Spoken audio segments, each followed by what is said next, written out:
মার্কিন president Donald Trump দাবি করেছেন ইরান যাতে কখনোই পারমাণবিক অস্ত্র তৈরি করতে না পারে সে বিষয়ে ব্রিটিশ রাজা চার্লস তার সঙ্গে একমত হয়েছেন।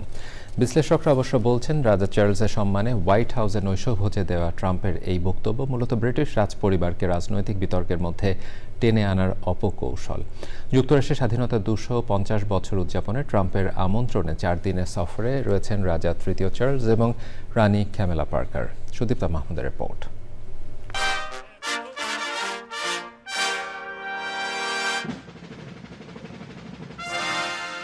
হোয়াইট হাউসের ইস্ট রুমে ব্রিটিশ রাজা তৃতীয় চার্লস ও রানী ক্যামিলার সম্মানে রাষ্ট্রীয় নৈশভোজের আয়োজন করেন প্রেসিডেন্ট ডোনাল্ড ট্রাম্প ও ফার্স্ট লেডি মেলানিয়া ট্রাম্প। অনুষ্ঠানে বক্তৃতার শুরুতেই ইরান যুদ্ধ ও মধ্যপ্রাচ্য পরিস্থিতি নিয়ে কথা বলেন ট্রাম্প। তিনি বলেন তার প্রশাসন অত্যন্ত সাফল্যের সঙ্গে ওই অঞ্চলের সংকটগুলো মোকাবেলা করছে এবং যুক্তরাজ্য ও যুক্তরাষ্ট্রের অংশীদারি আগের যে কোনো সময়ের তুলনায় এখন অনেক বেশি গুরুত্বপূর্ণ। মধ্যপ্রাচ্য যুদ্ধে রাজা চার্লসের পূর্ণ সমর্থন রয়েছে বলেও মন্তব্য করেন তিনি। ট্রাম্পের এ মন্তব্য এমন এক সময়ে এসেছে যখন ব্রিটিশ প্রধানমন্ত্রী কিয়ার স্টারমারের সঙ্গে ইরান যুদ্ধ নিয়ে এক ধরনের শীতল সম্পর্ক চলছে। May our two countries stand together forever for liberty, for justice, and for the glory of God. And very importantly, to a great man, His Majesty King Charles III. Thank you very much. পরে রাজা তৃতীয় Charles তার বক্তব্যে দু দেশের দীর্ঘদিনের অপরিহার্য জোট এবং বন্ধুত্বের ওপর গুরুত্ব আরোপ করেন।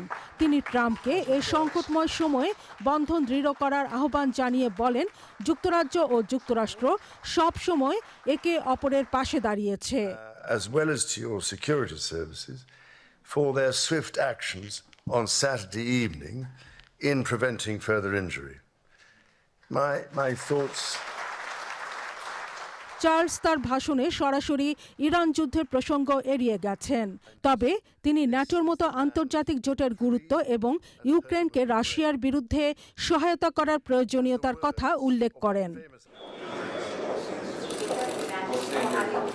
4 দিনের যুক্তরাষ্ট্র সফরের দ্বিতীয় দিন মার্কিন কংগ্রেসে যৌথ অধিবেশনেও 20 মিনিট ভাষণ দিয়েছেন চার্লস।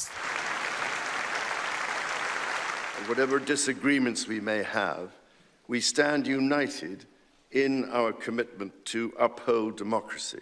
চার্লস বলেন, ব্রিটিশ রাজ পরিবারের 19তম শাসক হিসেবে নিয়মিত যুক্তরাষ্ট্রের বিষয়গুলো নিয়ে খোঁজ খবর রাখেন। এর আগে 1976 সালে যুক্তরাষ্ট্রের স্বাধীনতার 200 বছর পূর্তিতে প্রয়াত রানী দ্বিতীয় এলিজাবেথ যুক্তরাষ্ট্র সফর করেছিলেন। Sudipta Mahmud, channel I.